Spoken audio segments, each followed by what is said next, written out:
Yamaha FZல hybrid version ஒன்னு launch பண்ணாங்க. இதுக்கு முன்னாடியே ஃபெசினோல ரேல எல்லாம் வந்துட்டு இந்த கான்செப்ட் இருக்கு. ஒரு ஹைபிரிட் இன்ஜின் எப்படி இருக்குன்னு பாத்தீங்கன்னா இன்ஜினும் எலக்ட்ரிக் மோட்டார் இருக்கும். ரெண்டுமே வந்து டிரைவுக்கு ஹெல்ப்ஃபுல்லா இருக்கும். இன்னும் தெளிவா சொல்லணும் அப்படின்னா இன்ஜினோட கான்ட்ரிபியூஷன் ஒரு 70% இருக்கு அப்படின்னா எலக்ட்ரிக் மோட்டரோட கான்ட்ரிபியூஷன் ஒரு 30% ஆவது இருக்கும். ஆனா Yamaha ஹைபிரிட் அப்படின்றது கொஞ்சம் வித்தியாசமா இருக்கும். இதோட மெயின் செட்டப்பே ஸ்மார்ட் மோட்டார் ஜெனரேட்டர் தான். அந்த பேர்ல இருக்கிற மாதிரியே மோட்டாரோட வேலையும் ஜெனரேட்டரோட வேலையும் ஒரே டிவைஸ் செய்யுது. ஓல்டு டெக்னிக் எப்படி இருக்குன்னு பாத்தீங்கன்னா ஒரு ஸ்டார்டர் மோட்டார் இருக்கும். அந்த ஸ்டார்டர் மோட்டாரை இன்ஜினோட கிராங்கோட கனெக்ட் பண்ணிருப்பாங்க. இந்த ஸ்டார்டர் மோட்டார் போயிட்டு அந்த கிராங்க் அடிக்கும் போது நம்ம இன்ஜின் ஸ்டார்ட் ஆகும். ஆனா இவங்க அந்த ஸ்டார்டர் மோட்டாரை தூக்கிட்டாங்க. இன்ஜினோட கிராங்க்லயே நமக்கு வந்து ஒரு ஜெனரேட்டர் இருக்கும், பவர் ஜெனரேட்டர் இருக்கும். அந்த வச்சு தான் நம்ம பேட்டரி எல்லாம் சார்ஜ் பண்ணிக்குவோம். சோ இவங்க அந்த ஜெனரேட்டர் என்னவா யூஸ் பண்ணிட்டாங்க அப்படின்னு பாத்தீங்கன்னா மோட்டார் as well as ஜெனரேட்டரை வந்து யூஸ் பண்ண ஆரம்பிச்சிட்டாங்க. ஒரு மோட்டாரே எப்படி ஜெனரேட்டரை யூஸ் பண்ண முடியும் அப்படின்னு பாத்தீங்கன்னா சிம்பிளான கான்செப்ட் தான். ஜெனரேட்டருக்கு நடுவுல இருக்கிற அந்த ஷாஃப்ட்டை நீங்க எக்ஸ்டர்னலா ஒரு ஃபோர்ஸ் விட்டு சுத்த வச்சீங்க அப்படின்னா அதுக்கு பேர் ஜெனரேட்டர். அதுவே அந்த ஜெனரேட்டரோட வைண்டிங்ஸ் நீங்க பவர் சப்ளை பண்ணி அந்த ஷாஃப்ட்டை சுத்த வச்சீங்க அப்படின்னா அது மோட்டார். ஆனா இங்க சத்தம் வராது. ஏன்னா ஸ்டார்டர் மோட்டார் கியரோட போய் மெஷ் ஆயிட்டு சுத்தும் போது சத்தம் வரும், ஸ்டார்ட் ஆகிற சத்தம்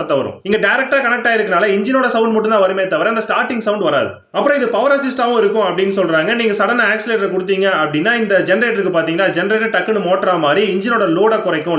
லோட குறைக்கிறது மூலமா நமக்கு ஃபியூல் எஃபிஷியன்சி அதிகமாகும், பவர் எஃபிஷியன்சியும் அதிகமாகும் அப்படின்னு சொல்றாங்க. பெருசா அதிகமா இருக்காது, ஒரு மினிமம் 3 to 4%. அப்புறம் ஆட்டோமேட்டிக்கா ஆன் ஆகுறது ஆஃப் ஆகுறதையும் கண்ட்ரோல் யூனிட் வச்சு கண்ட்ரோல் பண்றாங்க. அப்புறம் FZ ஹைபிரிட் பைக் வச்சிருந்தீங்க அப்படின்னா இந்த டெக்னாலஜியோட ஃபீட்பேக்கை கமெண்ட்ல விட்டுட்டு தெரிஞ்சுக்கணும் அப்படின்னு நினைக்கிற ஒரு ஃப்ரெண்டுக்கு இந்த வீடியோவை ஷேர் பண்ணுங்க.